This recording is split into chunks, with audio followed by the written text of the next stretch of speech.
Selamat siang, jumpa lagi dengan Denok Ayu Novel.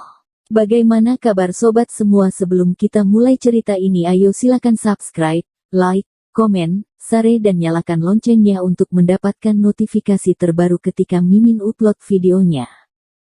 Menantu terbaik bab 313, Tuan dia juga layak. Melihat niat membunuh yang tak ada habisnya di mata Lin Yu, Wan Weichen gemetar ketakutan. Tetapi dia sudah sedikit kehabisan napas, matanya berputar lurus. Lin Yu ingin mencekik Wan Weichen sampai mati, tetapi secara rasional mengatakan kepadanya bahwa dia tidak bisa melakukan ini.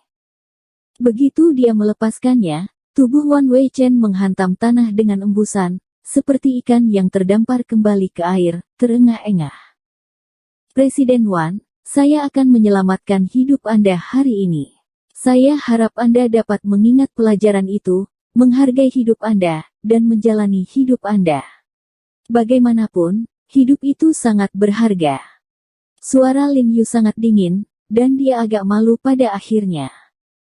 Dia telah bekerja keras setiap hari saat dia masih hidup, tetapi pada akhirnya dia berakhir dengan tragis. Banyak orang seperti kata-kata ketenaran dan kekayaan Wan Weichen tidak tahu kepuasan dan harus mengontrol hidup dan mati orang lain. Kenapa? Kamu tidak mendengar? Lin Yu tidak bisa menahan diri untuk tidak tenggelam ketika Wan Weichen tidak menjawab. Dengar, dengar. Suara Wan Weichen bergetar, dan tubuhnya menggigil seperti dedaunan musim gugur dalam angin dingin. Dia menundukkan kepalanya, tidak pernah berani melihat tatapan Lin Yu, jelas dia belum lolos dari keterkejutan barusan. Kalau begitu kau ingat, jika lain kali keluargaku dan teman-temanku dalam bahaya, aku akan mengandalkanmu semua. Lin Yu meletakkan sepatah kata pun dengan keras, lalu berbalik dan berjalan menuju pintu.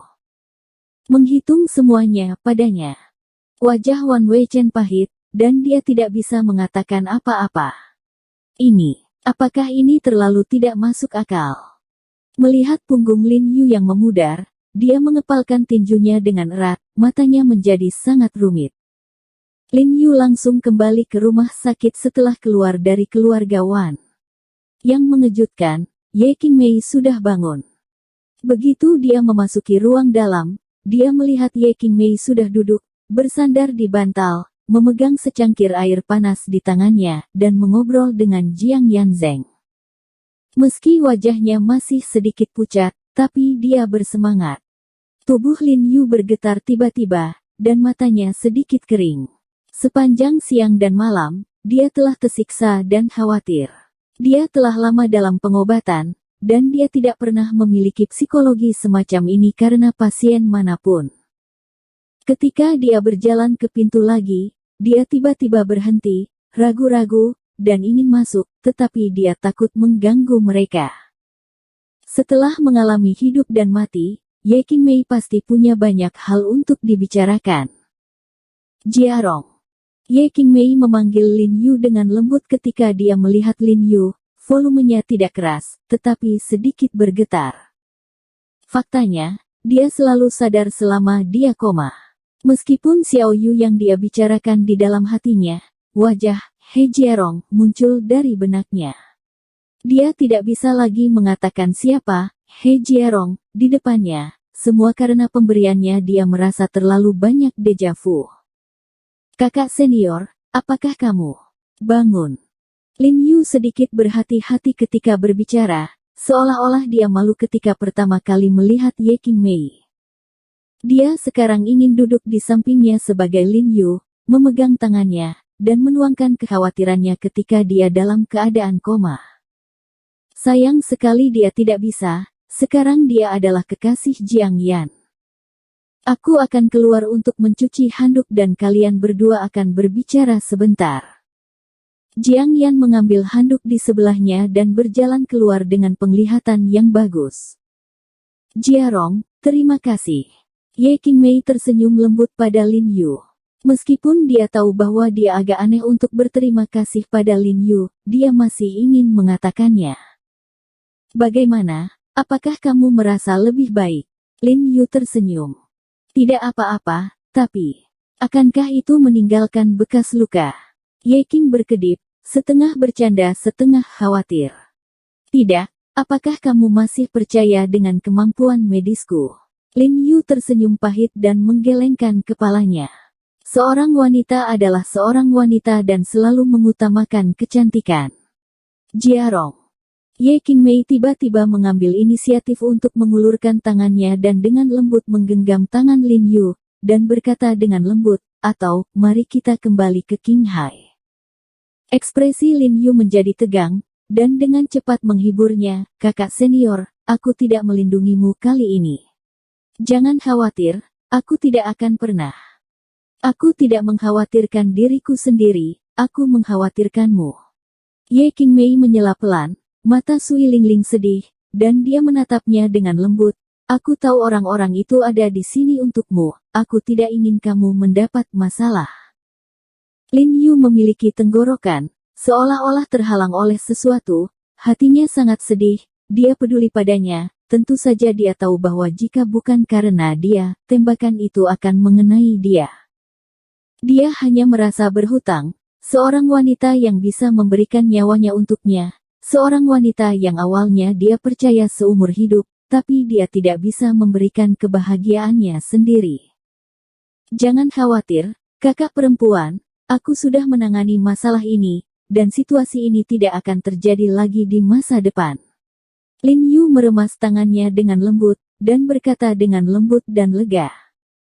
Meskipun luka Ye Qingmei kali ini serius, salep Lin Yu terlalu efektif, dalam 2 hari, Ye Qingmei pulih seperti sebelumnya, dan lubang peluru di pinggangnya tidak ada bekas luka sama sekali, sehingga dia masih memiliki beberapa masalah setelah pulang ke rumah pada malam hari.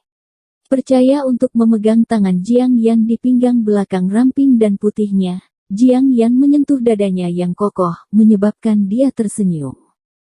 Bisakah kalian berdua memperhatikan pengaruh? Hanya melewati pintu kamar tidur, Lin Yu, yang melihat pemandangan ini, menyeka mimisan sambil berteriak. Setelah dia pergi ke Wanjia, orang-orang di Wanjia benar-benar tahu betapa hebatnya dia, tetapi tidak yakin apakah dia akan berhenti di situ. Bagaimanapun, kepala Wanjia bukanlah Wan Weichen, tetapi Wan Sixun. Lin Yu telah mendengar bahwa lelaki tua yang telah bersekongkol 3 kali selama pasang surut Laut Sang, dan melarikan diri 3 kali, adalah seorang guru yang tidak bisa menggosok pasir di matanya. Tapi Lin Yu berharap kali ini dia bisa mentolerir pasirnya sendiri. Lagi pula, lebih baik menjadi buta daripada mati, bukan?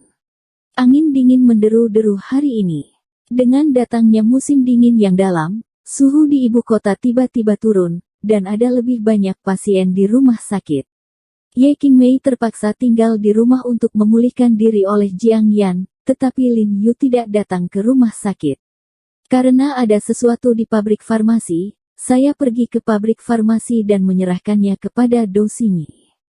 Sebelum pergi, dia banyak bercerita kepadanya.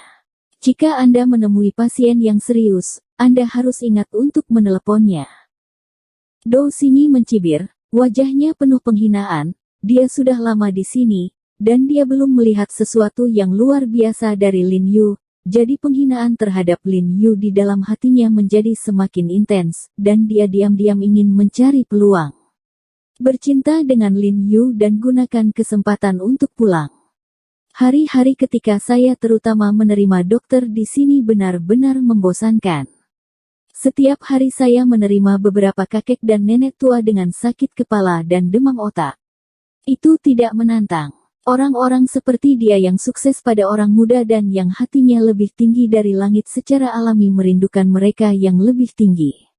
Tingkat platform besar. Tetapi dia tidak tahu bahwa yang ditekankan oleh pengobatan Tiongkok adalah selangkah demi selangkah, turun ke bumi. Dokter, tolong bantu cintaku melihatnya. Pada saat ini, sebuah suara tergesa-gesa datang. Pasangan paruh baya dengan tergesa-gesa masuk dari luar pintu. Wanita paruh baya itu memiringkan kepalanya dan menutupi lehernya. Wajahnya memerah dan ekspresinya sangat menyakitkan. Dia bahkan tidak berani bergerak. Mereka juga berjalan dengan hati-hati. Ketika Dou Xingyi melihat kondisi wanita paruh baya itu, matanya berbinar, dan akhirnya seorang pasien yang agak menantang datang dan buru-buru berkata, "Cepat, bantu dia duduk." Dia segera bangkit dan memberi isyarat kepada pasien dalam antrean untuk menunggu lebih dulu, dan kemudian dengan cepat berjalan ke wanita paruh baya dan bertanya, "Ada apa?" "Akhir pekan ini istriku sedang istirahat di rumah. Kami duduk di ruang tamu sambil menonton TV. Alhasil, saat dia memiringkan kepalanya, lehernya tidak bisa bergerak, dan semua air mata yang menyakitkan keluar." Kata lelaki itu bersemangat. "Lepaskan tanganmu, biarkan aku melihatnya." Do Xingyi dengan cepat memerintahkan wanita paruh baya itu untuk mengambil tangannya. "Anda, dokter kecil, apakah dokter He ada di sini? Saya ingin meminta dokter He untuk datang dan melihat." Pria paruh baya itu memandang Do Xingyi dari atas ke bawah. Beberapa tidak percaya padanya, dan ingin Lin Yu datang untuk membantunya. Dia adalah penduduk terdekat. Saya juga mendengar tentang reputasi dari dokter hebat He, itulah sebabnya mereka memilih untuk bolak-balik ke Sengtang daripada pergi ke rumah sakit. Dia tidak ada di sini, itu sama ketika aku melihatnya. Do Xingyi mengerutkan kening, dan mendengar nada tanya pria itu, agak tidak senang. "Xingyi, kenapa aku tidak menelepon suamimu dan membiarkannya kembali?" Li Zhensheng berkata gelisah. Meskipun dia tahu keterampilan medis Do Xingyi bagus, kondisi pasiennya terlalu istimewa, dan daerah yang terkena di leher lagi.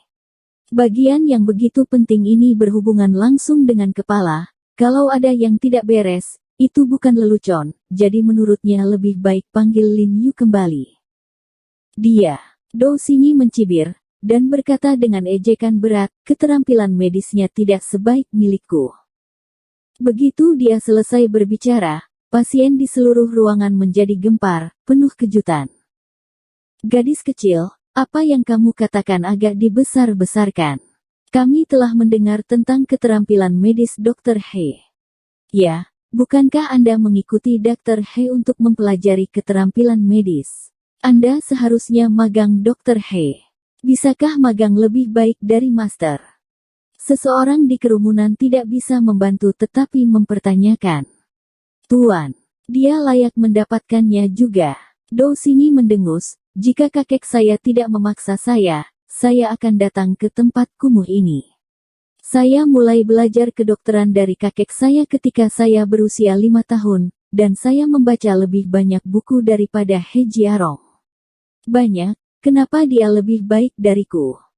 Dia tidak percaya seberapa baik keterampilan medis Lin Yu. Jika dia begitu baik, dia akan diminta untuk bekerja di rumah sakit umum daerah militer tidak lama lagi. Faktanya, dia tidak tahu bahwa ketika Lin Yu membantu He Yanyan menghilangkan racun ular, Zhao Zongji, wakil presiden rumah sakit umum daerah militer, benar-benar bergegas mengejar Lin Yu dan ingin mengundang Lin Yu untuk bekerja di rumah sakit mereka, tetapi Lin Yu tidak tertarik.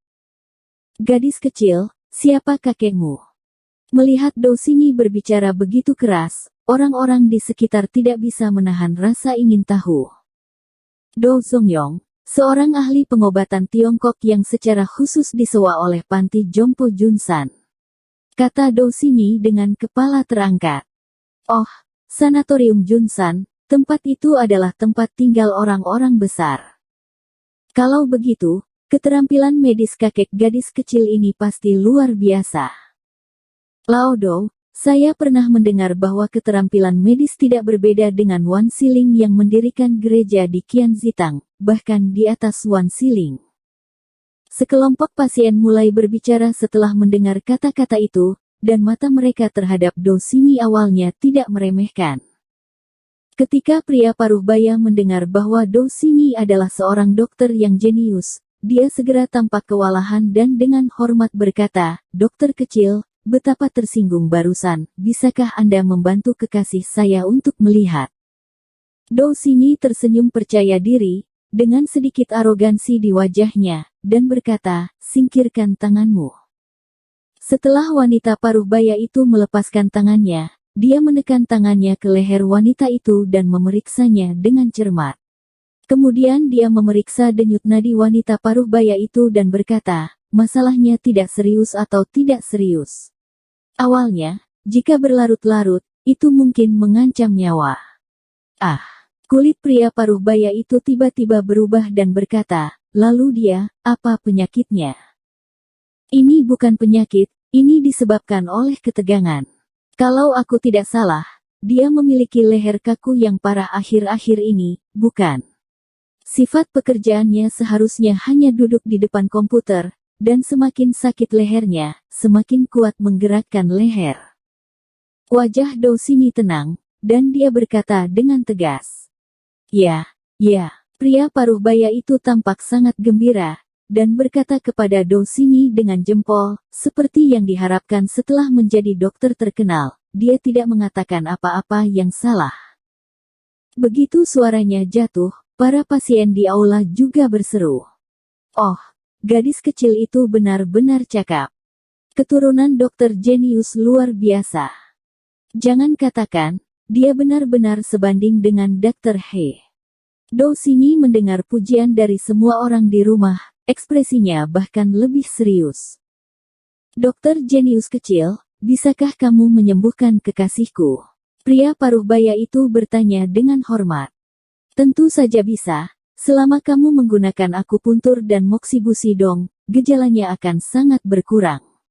Kata Dousini dengan percaya diri.